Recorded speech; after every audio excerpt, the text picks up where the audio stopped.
happens, but looks like we've got the reset off and we are ready to go. Seeing a nice, is that a Tempest and Frost with a spring step?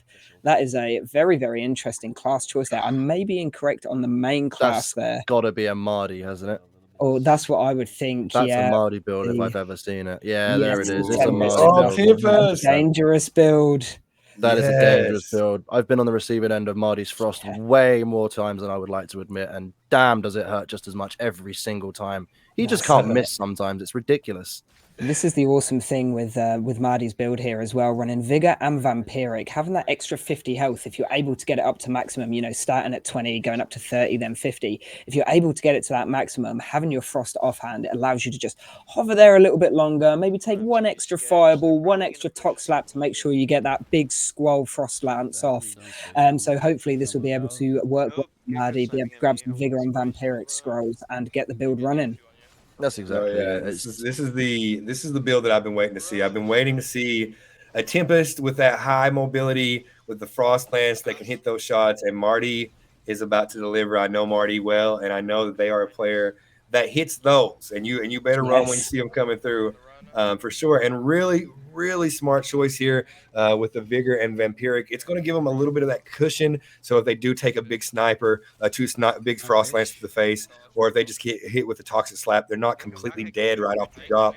And that big Frost Lance will pair beautifully with Vampiric, as it should be able to give them some more sustain throughout the combat. And it sounds like we might be picking up a little bit of comms, which I think is really cool. So let's listen in on these players to see exactly what they're saying. No, they count the death. No, they don't.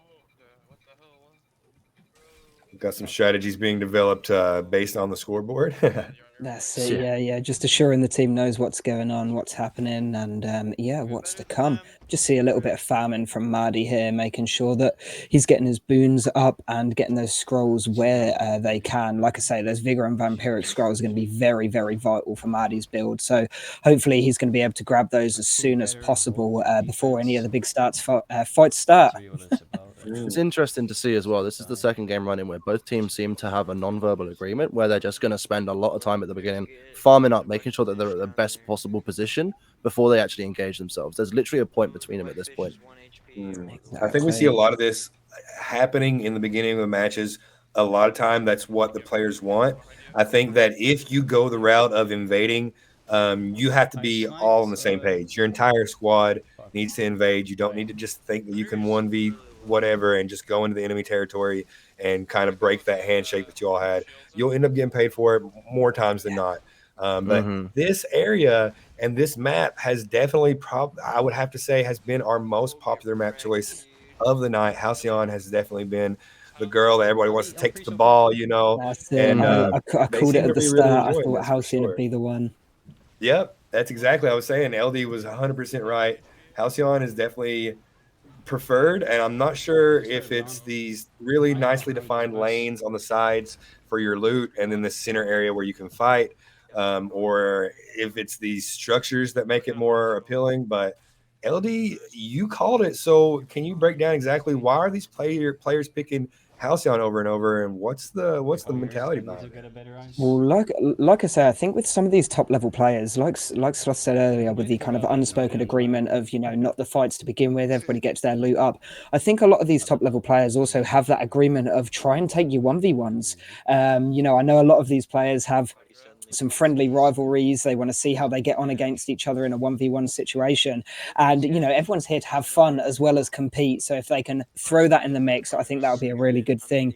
But Halcyon especially allows for that because you've got that extra point. It's so far away. So I feel like you don't have to worry about capping that extra point and kind of disqualifying your team as much because it's so far away from where you're going to be spawning in. You're really choosing to take a fight back there. If you are, as we see Mardi here, kind of using these towers with the Tempest to get the Frost Lancers off. I think that's a huge thing for the Tempest, being able to kind of wall climb with their wind shears and get the vantage points on those. And that's the thing. I think this map has a nice balance of line of sight as well as being able to break that line of sight as well. It's a big, wide open map with lots of big towers, houses, rocks, hills. It's a super, super interesting map, and I think it brings the most variety of gameplay, which is why I believe people like it so much. Yeah, 100%. And it's got the best of all the maps, I think, because with Bogmore, you see that there's a distinct lack of areas, for the wide open areas that conduits and stone shapers can really make use of it because it's so much up and down and different levels. Whereas with Halcyon, there is that, as you say, that center part where the fight can really take place. But then you've also got Sunzone, where you've got those big towers that gives you another possibility for conduits and frostspawns to really make use of their environment, which for those two classes is super important. And super important also is Marty doing what he does. Oh my goodness, coming through with that spring step pursuit, does come through and get a nice little exile with that wind spam cleanup, and does pick up his second one. And I just got to say, the chat is already commenting on a little bit. Skolander coming through and pointing out that this is just really a work of art watching Marty farm here. He's going through, he's farming the scrolls, he's farming the loot that he needs from the bots. He's making sure that he takes advantage of any opportunities from an enemy player nearby. He's making sure that if he gets low or if he needs to reset, he recalls and gets out. And he's just like showing it. Like, honestly, it's a masterclass, just display of how you want to play this early game. You're looking for loot. You're trying to stay safe. You're trying to pick up anything that falls into your lap, but not overcommitting. And honestly, the Tempest playstyle that's offering this great mobility, this great elevation, and pairing that with the Frost Lance, I think really allows for Marty to do this well. He doesn't have to go into the center of the chaos. He doesn't have to like use his runes and stuff as much to get to the top of the towers because he's got this Tempest class that's going to allow him to move and keep himself out of the danger zone while keeping a good eye on the action. So I think that's the great way that Marty's using his Tempest and Wind Shears at the moment, is to keep the positioning. Obviously, we saw his positioning just a minute ago, moving around the house and the towers, kind of always keeping that between him and his enemy. So he's always got the advantage. He's in control of the fight. And one thing I do just want to tap on that I know chat has just seen as well was the pick that Marty got on Delicious Wet Fish with that Frost Lance just before the wind spam out on Gecko. Absolutely crazy stuff. 70 damage, straight popped through a doorway. Incredible stuff. The flick was impeccable. Chef's kiss. I can't wait to see more. Oh, 100%. And this just goes to show that Marty is he doesn't play as most other people would assume. We've seen so far any games on Halcyon have been mostly taking place in the center. However, Marty obviously making them come to him on the higher areas that they just can't compete with. As a Tempest Frost, you have all the control over on the height. I feel like right now it's like a meme. I'm seeing a gif of like a boxer with long arms hold back a boxer with short arms. They're like trying to hit him, but like they can't get to him. That's what I'm seeing. He's dealing out this damage. He's keeping everybody at arm's length, and he's playing exactly how you should play. There's no other words for it. There's not a lot of mistakes coming out from Marty. He's playing a class that is in a really, really good spot right now, and he's showing you guys exactly why and how it lives at that spot. I mean, Tempest lives rent-free in my brain sometimes. I wake up in cold sweats, but Tempest is, when it's played well, is super exciting, super fun to watch, and performs really, really well, and it's no different here in the SGC tournament as Marty on Tempest picks up 4 exiles, coming through, able to stay away from a lot of the damage incoming, and also keep a good eye on the action and pump out some of those Frost Lances when his team needs it. Going to be able to jump back, and he's going to try go for a recall here as the damage from the player Conduit Gauntlet almost tags him, but he uses the little edge of that structure just to get out of the way. Oh my goodness, Lord! That is one huge thing we don't see very often in these games as well, is the players using this edge zone to break line of sight, knowing that they can't be flanked from behind. They're going to have no one jump on them. They've just got to look forward, hold their recall button, and they can get out of that fight. And I think that, again, just attests to how well Marty's been playing, just using every single map, every single part of the map to his best ability, and using it to just bring the team many exiles and just disengage him from fights. It's incredible to see the absolute movement. I mean, I'm watching it now, and whoa, he's doing absolute bits. We saw 2 Frost Lances back to back on an enemy earlier to secure that 4th exile. He's just doing absolute bits this game, and it's incredible to see. That's the beauty of the Frost Gauntlet. Not even the class Frostborn. Like, the Frost Gauntlet itself is such a game-changing gauntlet alone that one good shot will literally change the tide of any battle. But what Marty's done here is he's taken it to the next level. By adding School to that, it's even more of a punch, but also triggers Vamp to heal him more. I've been watching him take so much punishment from that conduit, and as soon as he lands a shot, it's all gone. All gone. Every inch of damage that conduit did, wiped off.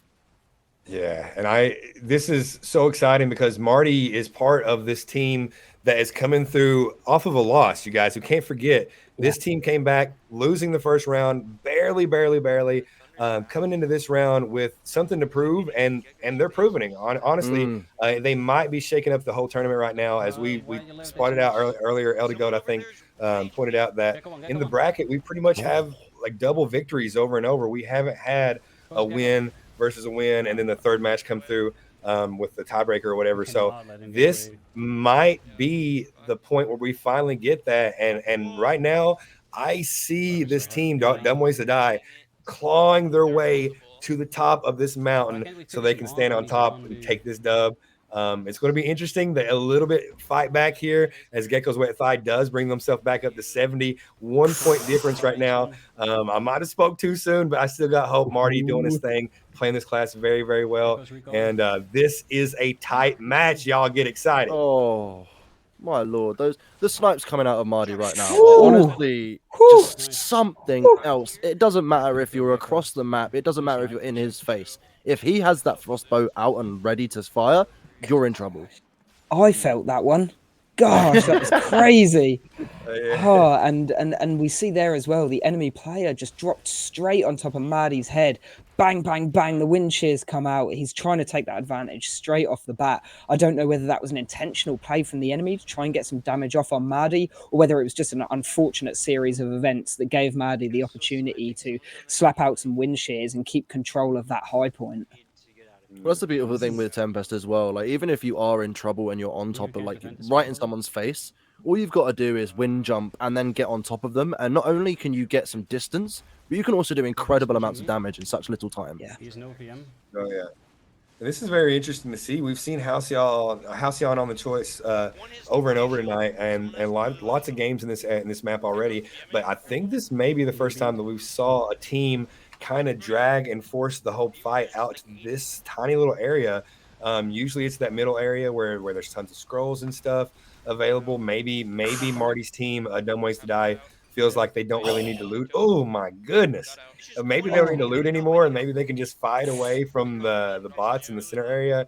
But definitely a newer strategy we've seen in terms of fighting location. Oh man, does it even matter what choices they make anymore? I told you, Marty just does not miss sometimes. Oh it's just insane. Wow. They they're determined from this last game. Evidently, a fire has been lit, and it is doing them well. I see they've got a 3-point lead here, so they're slowly bringing that lead back up. It was 1 point maybe a couple of minutes ago, so watching it slowly creep up as we are coming towards the end, kind of third quarter of this game. Super cool to see. Minute and a half left on the timer, and Marty is coming through. I think Marty just turned this into the Marty show. I don't know. I was excited about the Tempest, and as soon as we got one, you guys see why I'm excited about it. Just insane mobility, insane flicks of the Frosty, and I'm so glad that we got one that's not only skilled at their class and at what it does, but skilled as a teammate, because you get to see exactly how this class should be played in this setting. It's this outside looking in perspective. It's this evasive player that is able to get away from any damage but help out with the frost whenever they need to with the teammates. And it's just this super I don't know if I want to call it support role, because he's doing his own thing and he's got 7 exiles, but he's definitely this mind of support, and it's beautiful. I'm loving it. I think as a Frost user, you can't have any other mentality other than I'm here to support. If I get some kills on my own, fantastic. Because all you need to do is have one on your team really keeping it in their face and doing the main distraction and fighting. And you can really support with a big snipe and just allow your teammate to just clean up that kill at the end. Exactly that, and something that I want to touch on as well that Sloth, you mentioned earlier as well. Marty is on ping here as well. We see him dipping between kind of 60 and 70 ping. So also take into consideration that he's probably dealing with a bit more ping than what other people are, and are still just tapping heads with that frost gauntlet. It's absolutely and incredible that's to see. Oh, We we hear have the our comms first come one in. all. There's the Oh, my victory. time. Our first one all. Crazy stuff. Look What at a the game. damage from both teams there, though. That was just absolutely incredible. Both teams doing bits, but Marty's team and Dumb Ways to Die overall literally just having complete and utter control over that entire game. Fish's team could not go anywhere, could not do anything without Marty's team being like, back you come. And they were both doing great, and especially from Marty's perspective, it was just like this flawless display of how you should play. I mean, the game was very, very close, and that's just a testament to how skilled these players really are. I mean, they were both making good decisions as a team. They were both playing as a team. They were well-oiled, and they were making good decisions. But in the end, the timer ticked in the favor of Dumb Ways to Die. And honestly, I feel like we were watching an anime redemption arc. Marty came in, he pushed his glasses up, lightning flew out from behind him, and he was like, let's do this. And the Tempest just came in. It was awesome to see, and I'm super excited that we got to see that happen because, like we pointed out in the bracket, we haven't had a lot of trade-off rounds. A lot of these games have gone to one team taking both first rounds. So for the first time tonight, we get to come back to see who's going to take the third round. Who's it going to be? I think this is going to be a theme developing from here on out in the bracket. All the teams that have got to this point are just so synergized, and I've just been practicing so much and are at such a caliber that I don't think it's possible for a team to just whitewash any of these matches anymore. I just don't think it's possible. No way. That's it. And there's so many different plays, and the thing we're going to see here as well is, of course, each team's map choices as well, and what map they're going to be moving into. We could have seen, with these two teams, Gecko's Wet Thigh and Dumb Ways to Die. I love the rhyme in there; so good. So nice to flow with. But yeah, we're going to see whether the map is going to make a big difference there as well. Because obviously we've seen two different maps here. We're going to see a third different one. Is that going to make a difference to the gameplay? Also, it's worth remembering that for this last game, because it is the final game, there is a whole new rule coming into play here. So whichever team it is that's choosing the map cannot choose a map that they have already won on. So Halcyon, if Marty's team has the choice, Halcyon might well be out of this one. Exactly. And there's a server choice that's going to be happening here as well. So for a couple of different server choices to choose from, but I think we have an instant replay ready for you guys so we can see exactly what happened toward the end of that match. We got Marty here on the tower up into the updraft, and we'll be able to get himself this is from the first match. I'm sorry, you guys. Up into the updraft, he goes into the Halcyon tower trying to get that perspective above overhead, and we'll take a couple of flick shots. One comes out, connects with the 48, gets away from the incoming damage from all that chariot and stone and fire coming through as our Tempest gets back up on top of this tower, trying to get up off the ground. The floor is lava with another quick flick. That's 69 to the dome, followed up by 73, and no one is safe. You can't run, you can't hide. All you can do is feel the chill down your spine, my friends. Marty coming through and just destroying people. Oh my goodness. That was the clip that I was talking about. I'm so glad we got an instant replay on that, because not only do we see the back-to-back frost lances at the end to finish that exile, but the cheeky 360 first snipe, super awesome to see. Little bit of style thrown in there as well. You can't beat it. Incredible to see. And whether it was an intentional or not, I think we'll say it was intentional, and a little bit of stylizing from Marty there, but super fun clip. Great replay there. I'm really glad we were able to get that clip and watch it back again. Yeah, 100%. This is going to be interesting for other sensors as well, because as you said earlier, this is going to be another server change. But the rule for this one is that the server is supposed to be a mutual server. So if it were in a Western EU, it would be in an NA East game. However, everyone in this game besides Marty is an NA East player. So does that mean that they're going to be on EU? That's what I'm curious. Are they all playing on NA East and Marty has just adjusted to that latency, or are they going to choose to play on Marty's server? Because at this point, maybe we should. I don't know. Honestly, he was able to compete on the latency that he was already on, so maybe it's an adjustment thing that he's already adjusted to the little bit of delay. But it'll be interesting moving forward. Hopefully we get some of that information for us as soon as we get into this match. But man, oh man, we take a look at the bracket. We had it on the screen there for just a second, you guys. We're looking at a win for Gecko's Wet Thigh, a win for Dumb Ways to Die. And then if we take a look at the other top part of the bracket, which we might have up on the screen for y'all shortly, we have Super Team and Cracked Knights going at it right now. So far, Super Team, that's going to be the one with our Metafy coach, Kyrie Caitlin, has taken one dub out of the 3-round set. So they're definitely probably in that second round right now. I'm still anxious. You guys know I was kind of rooting for Cracked Knights a little bit, but I know the power of Super Team. So we'll see exactly what's going on. But make sure you guys, if you want to check out the bracket, you can get a link to that in the chat. And one of our moderators will provide it for you shortly. If you don't know how to do it yourself, and I will find the code for you shortly as well, you guys. Yeah, I'm looking forward to this next game getting on the way because honestly, both teams have the chance to take it now. And as we said earlier on, this is the first time we've seen a 1-all stalemate kind of position. And the fact that there are so many restrictions on maps and whatnot, it's going to be interesting to see if both teams have a map that they both gel with, or whether the team that has the pick is going to be like, right, we know that we dominate this map. We haven't selected it yet. We saved it for this exact moment. Let's go. Yeah. Ooh. Yeah, that's it. It's a very, very good point. Yeah, we could be seeing some some hidden cards in the sleeve coming out in this game. We've got a lot riding on this game. So as Sloth said, our first 1-1, our first stalemate, the first one going into round 3. So super, super exciting stuff. Can't wait to get into it. It does look like our teams are currently queuing up, so we should be getting into the game very, very soon.